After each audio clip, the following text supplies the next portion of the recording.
여러분들은 삶에 참 어려운 위기가 찾아왔을 때 그럴 때 어떻게 극복하시는 편이십니까? 여러분들만의 위기 극복 방법이 있으신가요? 제가 고등학교 시절을 기억해봤을 때 잊을 수 없는 위기 한 번이 있었어요. 저희 고등학교는 대오산 고등학교인데요. 네, 이 오산 고등학교는 야간 자율학습이 의무였어요.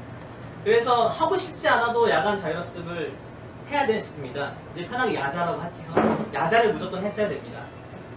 그래서 안 하고 싶으니까 어떻게든 기회를 노려서 빠질 수 있으면, 도망갈 수 있으면 도망가야지 하는 게 우리 모든 사람들의 공통적인 생각이었습니다. 야자를 이제 감독하는 선생님 중에서 한분이 야간 자율학습을 시작할 때 자리 체크를 하고 나서 끝날 때까지 한 번도 자리 체크를 안 하신 분이 있었어요. 그래서 보통 그 선생님이 감독을 하시면 저녁을 먹고 다 도망갔습니다. 저도 물론 도망갔습니다.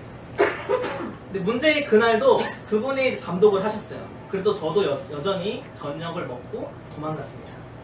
친구랑 도망가서 PC방에 가서 신나게 게임을 하고 있었어요. 근데 그날따라 게임이 너무 잘 되는 거예요.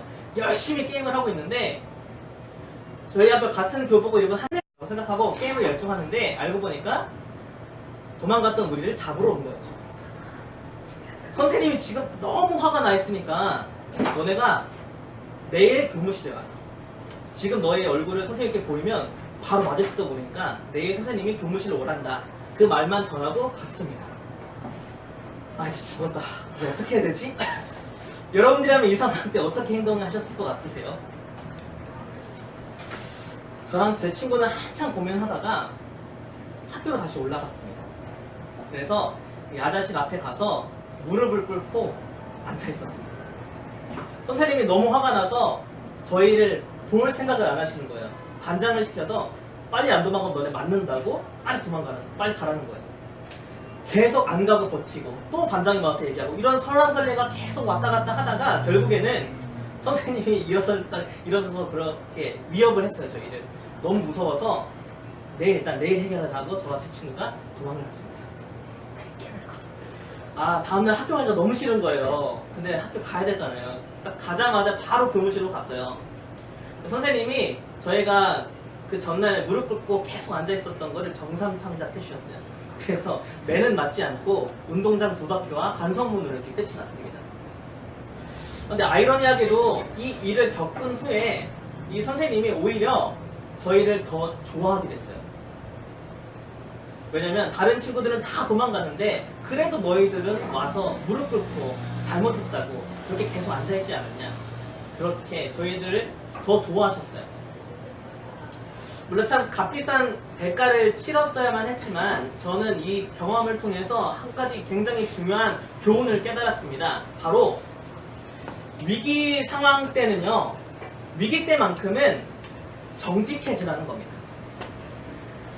위기 때만큼은 얄팍한 수를 굴리지 말고 정면 돌파해야지만 그 위기를 돌파해 나갈 수 있다는 아주 중요한 교훈을 얻었습니다.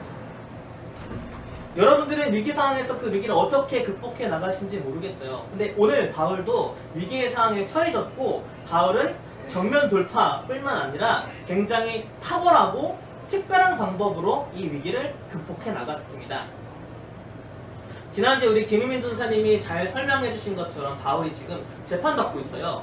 근데 그 유대를 다스리고는 가장 높은 사람, 총독한테 재판을 받고 있어요. 고발한 내용은 총 3가지였습니다. 첫 번째는 이 바울이 온 동네로 돌아다니면서 유대인들을 부추기고 있다라는 그런 고발. 두 번째는 이 사람이 나사렛 예수 그리스도 이단의 우두머리다라는 고발. 그리고 마지막 3번째는 성전을 더럽히고 있다라는 그런 3가지 고발이었습니다. 근데 이 고발의 내용은 굉장히 그럴싸합니다. 왜냐면 사실을 기반으로 하고 있거든요. 바울은 실제로 모든 나라를 온 지역을 돌아다니면서 유대인들에게 무슨 말을 했습니다. 그게 무슨 소동이었는지 부추기는 말인지 그것과 상관없이 일단 돌아다니면서 유대인들에게 말을 했습니다. 사실이죠. 그리고 바울은 분명히 나사렛 예수 그리스도를 믿는 사람들, 따르는 사람이었습니다. 그것도 사실입니다. 그리고 성전에서 바울이 했던 말 때문에 유대인들이 난리가 났고 소동이 일어난 것도 사실입니다. 그렇기 때문에 굉장히 탁월한 고발이었고 또 그 고발을 돕기 위해서 변호사였던 더들로도 동행했습니다. 굉장히 큰 위기 상황인 거죠. 어떻게 이 위기를 극복할 수 있을까? 바울은 이 혐의들, 세 가지 혐의들에 대해서 분명하게 변론합니다. 먼저 12절에 보면요, 이렇게 얘기해요. 내가 성전에서 누구와 변론하는 것이나 회당 또는 시중에서 무리를 소동하는 것을 보지 못하였으니, 그러니까 나는 성전을 더럽힌 일이 없다라고 그렇게 변명하는 거죠. 17절과 18절에도 똑같이 이렇게 얘기해요. 여러 해 만에 내가 내 민족을 구제할 것과 재물을 가지고 와서 드리는 중에 내가 별례를 행하였고 모임도 없었고 소동도 없었고 성전에 있는 것을 그들이 봤다. 나는 성전을 더럽힌 적이 없다라는 걸 분명하게 밝힙니다. 또 내가 흩어진 유대인들을 소유했다라는 그런 혐의에 대해서 반박을 해요. 18절에서 20절까지 이렇게 얘기합니다. 아시아로부터 온 어떤 유대인들이 있었는데 그들이 만일 내가 반대할 사건이 있으면 마땅히 당신 앞에 와서 고발을 했을 거다. 근데 이 사람들이 날 고발하지 않지 않냐? 나는 잘못한 게 없다! 라고 그렇게 얘기합니다. 그러니까 성전을 더럽혔다는 것, 내가 유대인들을 부추겼다라는 그런 사실에 대해서는 변명을 해요. 한 가지 뭐가 남았죠? 나사렛 예수 그리스도 이단의 우두머리다라는 그런 혐의만 남았습니다. 근데 바울은 이것에 대해서는요, 변명을 하지 않아요. 오히려 이것은 사실이다라고 고백을 합니다. 14절과 15절 보면요, 이렇게 기록됩니다. 그러나 이것을 당신께 고백하리이다. 분명히 고백이라고 되어 있죠. 나는 그들이 이단이라 하는 도를 따라서 조상의 하나님을 섬기고 율법과 선지자들의 글에 기록한 것을 다 믿으며 그들이 기다리는 바 하나님께 향한 소망을 나도 가졌으니 곧 의인과 악인의 부활이 있으라 한다. 바울이 이렇게 고백을 해요. 변명이 아니라 나는 정말 예수 그리스도를 따르는 사람이 맞고 그 중에서도 가장 열심히 따르고 싶은 사람이 맞다 라고 그렇게 고백을 합니다. 바울이 위기를 돌파하는 방법은 바로 이거였어요. 정면 돌파를 하는 것뿐만 아니라 바울이 위기를 돌파하는 방법은 언제나 복음으로 돌파했습니다. 예수 그리스도로 돌파했습니다. 나는 예수 그리스도를 전하는 자라는 것으로만 이 위기를 돌파했습니다. 그렇기 때문에 바울은요, 언제나 재판 상황에 있는 중에 보면 항상 복음을 전해요. 늘 복음으로 그 위기를 돌파했습니다. 여러분들도 한번 생각해 보세요. 여러분들은 어떤 것으로 위기를 돌파하고 계십니까? 내가 힘든 일이 있을 때 어떤 것으로 그 힘든 것을 이겨내십니까? 우리는 분명히 신앙인이기 때문에 우리에게 찾아오는 정말 실제적인 위기 있잖아요. 이 위기가 우리의 신앙의 갈등을 일으킵니다. 분명히 그래요. 위기에 처해 있을 때 이거를 내 현실적인 방법으로 풀어갈 것인가 아니면 믿음으로 이걸 기다릴 것인가 이것의 사이에서 우리는 갈등하게 됩니다. 어려움에 처해졌을 때 이것을 계산하고 어떤 방법으로 풀어가는 게 더 좋은가 이걸 생각하는 것과 예수 그리스도 내게 주신 이 복음으로 이것을 어떻게 헤쳐나갈 것인가 이 사이에서 우리는 언제나 갈등합니다. 그런데 저도 믿음으로 신앙으로 예수 그리스도로 위기를 돌파해 나가는 것이 너무 어렵습니다. 당장 지난달이었어요. 제가 가지고 있는 돈이 한정되어 있는데 제가 써야 될 돈이 더 많은 거예요. 이 돈보다. 그러면 가장 먼저 뭐가 흔들리는 줄 아세요? 헌금이 흔들려요. 맞아. 네. 다 공감하시죠? 저도 그래요. 신앙으로 풀어나가려는 것이 아니라 어떻게든 내 힘으로 세상적인 방법으로 풀어나가려고 하는 것이 바로 우리의 모습입니다. 저도 그것이 참 어렵습니다. 네. 또 사회생활을 하다 보면 뭐 위기뿐만 아니라 갈등을 겪을 수도 있습니다. 다툼이 생길 수도 있습니다. 또 손해보는 상황이 생길 수 있는데 여러분 그럴 때 어떻게 하십니까? 다툼은 이겨야 되고 내가 손해보면 안 되고 그렇죠? 그게 맞는 거죠. 당연히 이겨야 되고 당연히 내가 손해보면 안 되잖아요. 그런데요, 저도 몰랐는데 다른 방법이 있더라고요. 제 동료 전도사가 한 분 계시는데요, 제가 그 친구가 하는 일 중에 정말 가장 잘했다라고 생각하는 일이 있어요. 그 친구가 차를 주차해놨는데 알고 다음날 보니까 차를 누가 끌고 오는 거예요. 대충 정황을 보니까 어떤 차가 긁었는지 알겠어요. 당장 그 차주인한테 가서 따지고 변상을 물어내고 이렇게 할 수도 있는데 그 친구는요 음료를 사가지고 왔어요. 그리고 음료를 주면서 변상할 필요 없다라는 거예요. 내가 이렇게 하는 이유는 예수 그리스도의 사랑을 전하고 싶어서 라고 그렇게 얘기하는 거예요. 다른 방법이 있더라고요. 이 위기를 이 갈등을 풀어내는 다른 방법이 있더라고요. 제가 알기로는 그 친구한테 똑같은 상황이 2번 더 있었습니다. 근데 2번 다 그렇게 하더라고요. 그 친구는요 이 상황을 풀어내는 자기만의 방법이 있는 거예요.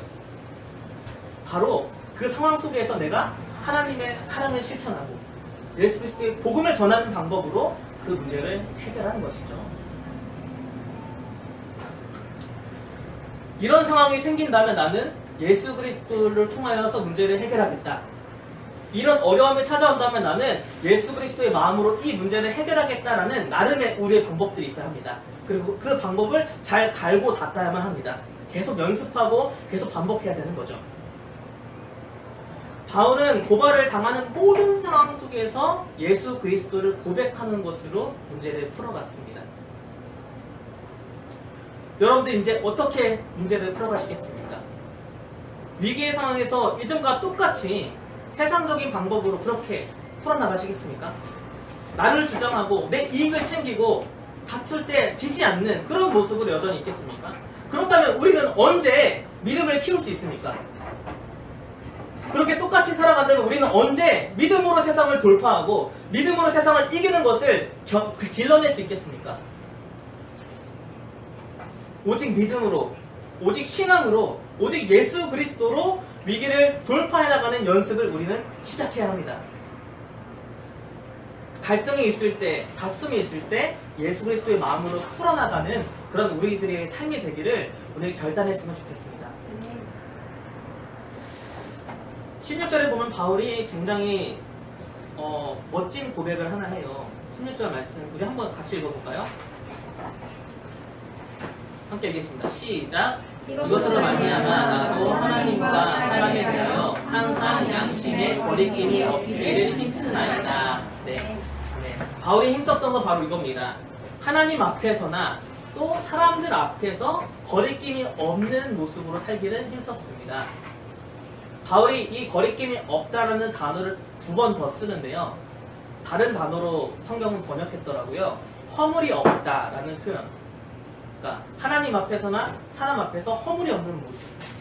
또 한 가지는 거칠 것이 없는 자가 되고 싶다. 바로 그겁니다.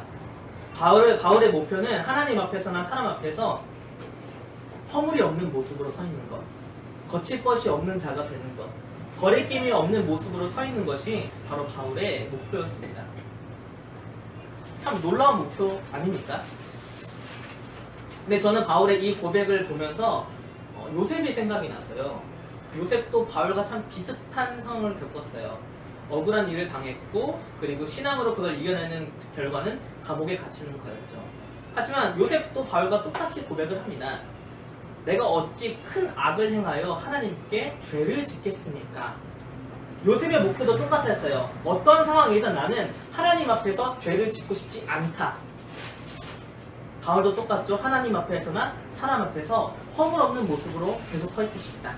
바로 그것이 목표였습니다. 제가 요셉의 이야기를 꺼낸 것은요, 우리에게 새로운 가능성이 있다는 것을 말씀드리고 싶었기 때문입니다. 제가 설교 때 한 번 더 얘기했고 청년들과도 같이 이야기했지만 다시 한번 되새겨보기 위해서 말씀을 드리겠습니다. 우리는 그 요셉의 삼각 구도를 잘 이해해야 합니다. 자, 요셉은 보디발 집에 있었어요. 그 집의 종이었어요. 자, 근데 그 보디발 집의 주인은 누구죠? 그 집의 주인은 보디발이죠. 근데 보디발이 그 모든 소유를 누구한테 맡겼나요? 요셉한테 맡겼어요. 그런데 다 맡겼어도 한 가지 허락되지 않는 것이 있었어요. 그게 보디발의 아내였어요. 이 삼각구도를 한번 잘 기억해보세요. 아담이 에덴 동산에 있었는데 하나님이 이 에덴 동산의 주인이 누굽니까? 하나님이시죠. 근데 하나님이 에덴 동산 누구한테 맡겼죠? 아담한테 맡겼어요. 사람한테. 근데 아담한테 허락되지는 한 가지 있었을 때 뭐였죠? 선악과였어요. 똑같은 선악구도예요. 아담은 선악과를 먹었나요? 안 먹었나요? 먹었어요. 근데 요셉은 그 보디발의 아내를 취했나요? 취하지 않았나요? 취하지 않았어요. 내가 하나님 앞에서 어떻게 범죄합니까? 이 말은요, 우리가 죄를 안 지을 수 있다는 거예요. 우리가 죄의 유혹을 이겨낼 수 있다는 겁니다. 우리에게 새로운 가능성이 있다는 거예요. 그렇기 때문에 우리가 하나님 앞에서나 사람 앞에서 허물을 없이 살고 싶다면, 거리낌이 없고 싶다면, 거치는 자가 되지 않겠다고 결단을 한다면 우리가 그렇게 살 수 있는 가능성이 있다는 겁니다. 그런데 이게 결단만으로는 되지 않아요. 다시 16절의 말씀을 읽어보면요, 나도 하나님과 사람에 대해서 항상 양심의 거리낌이 없기를 힘쓰나이다 라고 이렇게 힘써야 합니다. 마음먹는 대로 되지 않고 힘을 써야지만 될 수 있어요. 이 힘쓰다라는 단어는 운동선수한테 쓰는 단어예요. 연습하다, 단련하다 라는 뜻입니다. 계속 단련하고 계속 연습해야지만 그렇게 할 수 있다는 뜻입니다. 제가 요즘 연습하는 게 한 가지 있습니다. 바로 이 텀블러를 쓰는 겁니다. 일회용품을 안 쓰고 텀블러를 쓰는 걸 연습하고 있어요. 근데 저도 모르게 습관적으로 계속 이 플라스틱 컵을 쓰더라고요. 처음엔 잘 안 됐어요. 습관이 들여져서 이 텀블러를 쓰는 게 참 힘들더라고요. 근데 몇 번 또 연습하고 연습하다 보니까 이제는 제법 일회용을 안 쓰고 가급적 텀블러를 쓰고 있습니다. 이렇게 삶의 습관 하나를 바꾸는데도 우리에는 그런 연습이 필요해요. 그렇다면 우리의 삶을 바꾸는 것은 얼마나 많은 연습이 필요할까요?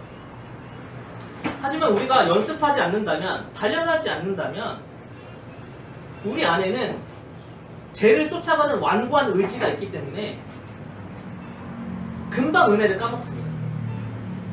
금방 신앙을 잃어버립니다. 금방 회복했던 것이 원래대로 돌아갑니다.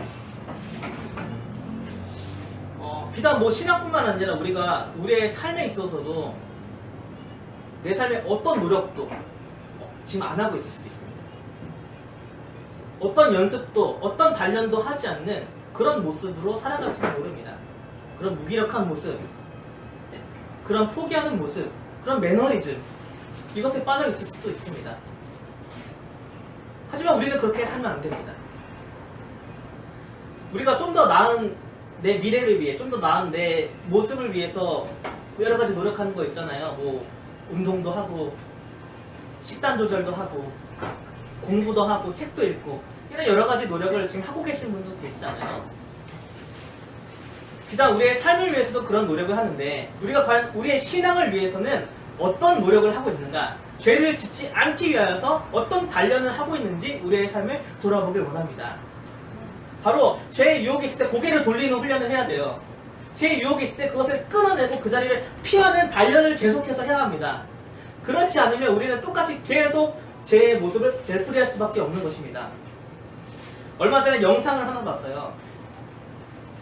학예회 발표였는데 어느 유치원생이 나와서 발표를 하는데 하기 싫은가 봐요. 막 울고 있어요. 무슨 일인지 모르겠는데 막 우는데 음악이 나왔어요.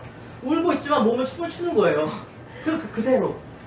얼마나 연습을 많이 했길래 음악이 나면 하기 싫은데 눈물이 나는데도 그걸 하고 있을까? 연습하고 단련한다는 건 바로 이런 겁니다. 연습하고 또 단련하면요, 상황이 어떻든 내 감정이 어떻든 내 지금의 컨디션이 어떻든 그것과 상관없이 연습한 대로 살 수 있는 거예요. 아까 다혜 씨가 얘기했죠. 툭 부딪혔을 때 연습을 하는 거죠. 우는 연습, 괜찮습니다라는 연습. 그렇게 계속 반복하다 보면 자연스럽게 내 컨디션과 상관없이 그 모습이 될 수 있다는 겁니다. 단련하고 또 단련하면요, 어떤 어려움에도 상관없이 그것을 이겨낼 수 있는 힘이 생깁니다. 여러분들은 오늘 이 말씀을 통해서 우리의 삶에 어떤 연습을 하기 원하십니까? 죄를 따라가는 건 굳이 연습하지 않아도 이미 우리가 너무 숙달되어 있기 때문에 자연스럽게 그렇게 살아갈 것입니다. 그것이 아니라 하나님 앞에서 죄를 짓지 않는 연습, 또 사람들 앞에서 거리낌이 없고 거치는 자가 되지 않는 그런 연습, 또 믿음으로 위기를 돌파하고 예수 그리스도로 인하여서 갈등과 다툼을 해결해 나가는 그런 연습을 우리가 시작해야 되겠습니다. 여러분, 우리 오늘부터 한번 연습을 시작해 봅시다. 단련을 시작하겠습니다. 바로 믿음으로 위기를 돌파하고 예수 그리스도 어려움을 이겨내며 하나님 앞에서 죄를 짓지 않는 연습, 그것을 시작하는 우리들이 되었으면 좋겠습니다. 네, 먼저 함께 기도하도록 하겠습니다.